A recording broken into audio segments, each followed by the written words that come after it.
I know that it can be tough becoming more gentle, but not knowing how to do that. Everybody says, well, be a gentle woman, be a gentle man, be someone who's softer. And it's like, how do I do that? How do I become softer when life has been so rough? How do I choose to let my walls down but keep a guard up? What does that look like? It looks like intentionality. It looks like healing. It looks like spending time with God so he can show you who you truly are. Understanding who God is and that he's not this harsh being in the sky that's just tearing people down really does soften you up. Hey beautiful, welcome to my channel. My name is Dale Pasco, and over here we like to explore womanhood and femininity through the lens of faith. If this is something that you are into, make sure you hit subscribe, turn on your bell notifications so that you can know when I upload weekly.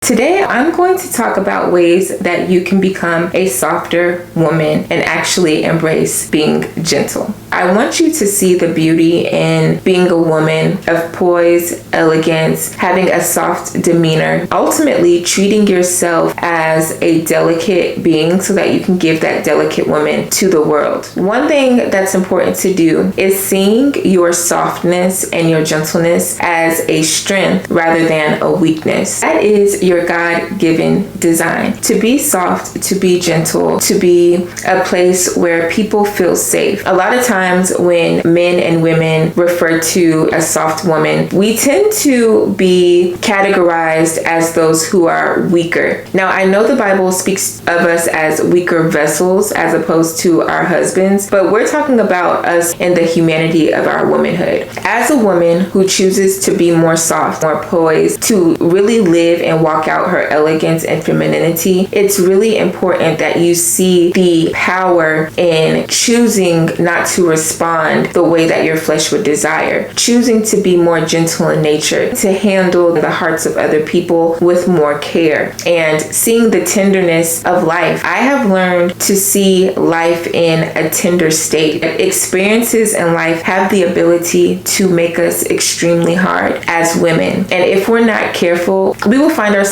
taking on different responsibilities, demeanors, characteristics, just to try to make it through the ebbs and flow of what we're experiencing. There is so much that you're able to do, accomplish, and move, and to gain favor on when you understand how to use softness and gentleness as an advantage, right? And I'm not saying to become a woman who is a manipulator. I'm saying to understand your God-given design and figure out how that woman shows up in the world in order to get things done. Learn to live in your assertiveness and still show up in your poise. Understanding the power of your words. Your words have the ability to make a thing or break a thing, and we shake a lot with them as well. If you are not intentional with what you're speaking, you're probably tearing more things down than you are building them up. You want to begin to take inventory of what you're saying. This is going to require you to take a step back for a moment, think about what you're saying before you release it, and measure the weight of your words to see if this is something that is going to better what it's being aimed at or make it worse. I read this book called The Tongue, A Creative Force by Charles Capps. I recommend everybody read that book. That book really teaches you the power of your words, and not just your words, but the word of God. If you want to be a woman who is more intentional and soft with the way that she shows up, be intentional with what you say. What you say will either push people away from you or it will draw them in. And more people are actually drawn to women who are softer and gentler in nature because they feel safe. But if your words are being used as weapons, nobody's going to want to be around you. And if you are surrounded by other people, they're probably just as abusive with their words or negligent with their words. So you want to pay attention to that. How do people speak around you? Are they harsh with their words? Do they say whatever's on their mind? Do they just fly off at the mouth? Or are they calculated? Are they intentional? Are they making sure that everything they're speaking is giving life to others and to situations? And let me show you where this begins. This begins with how you speak to yourself. How you speak to yourself is a clear indication of how you respond and speak and show up in the world. If you are harsh with yourself, I can guarantee you are harsh with everyone else. And you may think that you're doing a good job at disguising it, but it shows up somewhere. And if you don't say it outside of your mouth, then you're probably thinking it. And when we look at the word says that if you think murderous thoughts towards a man, then you've already murdered him. So your thoughts are just as important. The words that you're thinking, the words that you're meditating on, the words that you're releasing need to be tested, right? They need to be measured, because you don't want to release something in its full weight and end up tearing things down. Every word that you say has a weight connected to it. Think about that. Every word that you say has a weight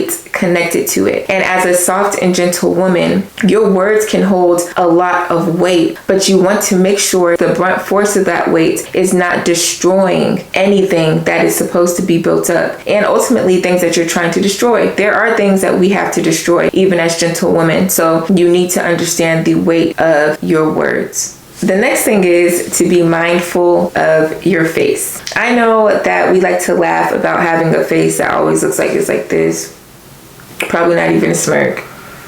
You just show up as you have an amazing poker face. But sometimes the world doesn't need to see that poker face. Sometimes the world needs to see your smile. Make sure that eyebrow's not going up. My eyebrow goes up, and I think it's actually up right now. I can't even tell.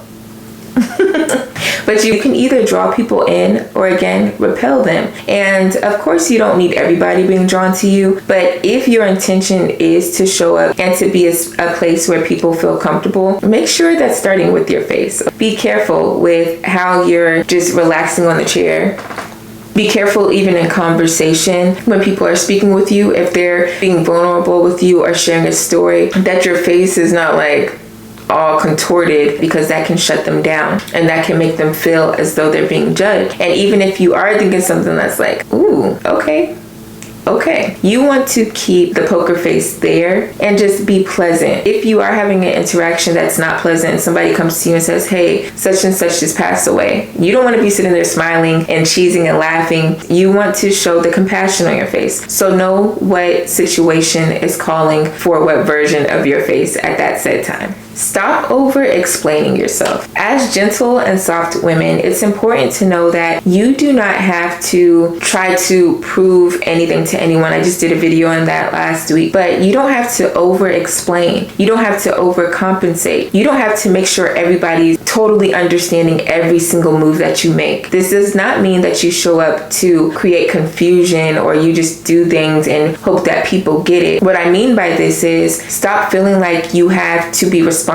for how everyone sees you, how everyone receives you even. But what's important is that we give our best self to the world. However, there are some people, even on your most pleasant days, who are not going to like that you're pleasant. They're not going to like that you're being kind. They're not going to like that you're showing up and being gentle. They're not going to like that. But that does not mean that you have to chase after them and explain why you are the way that you are. You are that way because you want to be your most best self. Those that get it, and those that don't, won't. But it's not your responsibility to try to chase the narrative of every individual. You will drain yourself, you will tire yourself out, and eventually you will become hard-hearted because you feel like people aren't getting you and you're just tired of proving who you are to the world. Eliminate cuss words, okay? I always say that your vocabulary and your speech is very limited if you have to depend on cuss words to express yourself. I used to be someone who cussed all the time. When I joined the military, I started cussing all of the time, and it was in every single sentence almost. And then I took a step back and I'm like, I'm not even this woman. I don't enjoy cussing. I have a greater vocabulary than this, so I'm going to utilize the words that I have studied, the words that I spent years studying, the words that my teachers used to force me to study. I'm going to utilize those words. If I'm angry or if I'm disappointed in something or if I feel a way that could call for a cuss word, let me find another way to express this. Do I need to write a letter so that I can make sure I'm in full control of what I'm saying? Do I need to wait a few days or a few minutes before I address the situation? Should I totally just disconnect from the situation as a whole? If something is going to cause you to come out of character or to use words that do not allow you to be seen as an elegant and soft woman, don't use them. Don't even push into the situation situation. Take a step back and wait until you have the self-control to do so. Some people call it cuss words, some people call it curse words, but cussing is cursing. Whenever you cuss at someone or you use cuss words, it's never for the good. If you're saying F you, you're not blessing them, you are cursing them. The Bible says to be a blesser. So if you find that you are cussing, you probably are in a situation where you are cursing someone as well. And a soft and gentle woman is not a curser, she is a blesser. There are so many other words that you can use to make sure you can get your point across and still stay in your gentle power.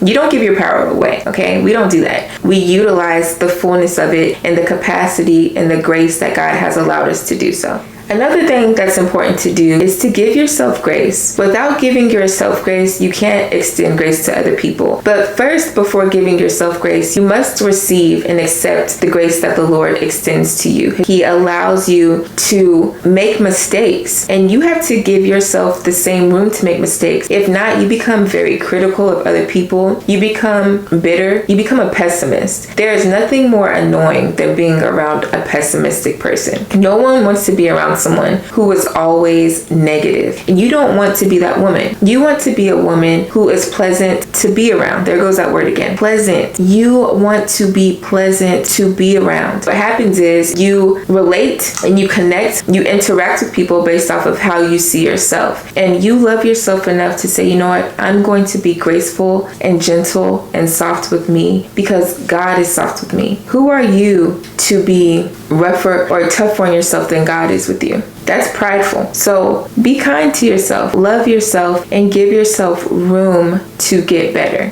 And lastly, stop asking for permission. You may be asking, how the heck does asking for permission have to do with being softer and more gentle? A lot. If you're constantly in a state of asking to be who you already are, or asking to do what God has already given you permission to do, you will either find yourself submitting to a vision or a person or a plan that does not align with your makeup, or you'll get frustrated because you're constantly looking for other people's approval. That gets draining, right? And in that, you become hard-hearted. Being that you want to be someone that's more soft and gentle, it's important that you know you don't need permission to be yourself. You don't need permission to start the business. You don't need permission to no longer be the woman you were yesterday. You don't need permission to change your house up. You can do what you want with your life as long as you know that it's glorifying to the Father. It makes you a better woman and it's beneficial to those who matter in your life. There are times you're going to make decisions that are just for you, and that's fine. And you have to be okay with the chips landing where they land, especially when you already have a yes from God and you've already made it up in your mind that you're going to do it. You don't need to keep going to the next person trying to figure out who's going to give you another yes. So being a soft woman is something that is admired. It is needed in this time, and it's not something that you should despise. You should look forward to being softer and kinder and more gentle every day. And don't see your fragility as something that people are just going to come and take advantage of. You can protect that as well. You can still be fragile and still be strong. You don't have to just allow people to treat you any type of way. You get to be in control of what you allow in your life. But as you're controlling different things and keeping a standard and keeping your boundaries in place, know that it's still possible to be a soft woman amongst all of that. So I really do hope that this was beneficial to you and that you're able to apply these things to your life. Feel free to share some ways that you're learning to become a more softer and gentle woman. If you are looking for a community of women that you can grow, explore womanhood, and embrace femininity with, you are welcome to join the Womanhood Academy. We just began the Preppy Hour where we meet every Sunday at 8 p.m. We are currently reading How to Be a Gentle Woman, and I will put that somewhere over here so that you can see what that book is. We have great discussions every week and even homework assignments so that we're able to put these things into practice and just better ourselves. Every month we learn a new soft skill. Another woman comes on, teaches something, and we just get better and better like fine wine. As always, my name is Dale Pasco. Remember, when God sends you to a room, make sure you step in there with your head held high because you know that you're supposed to be there. See you later.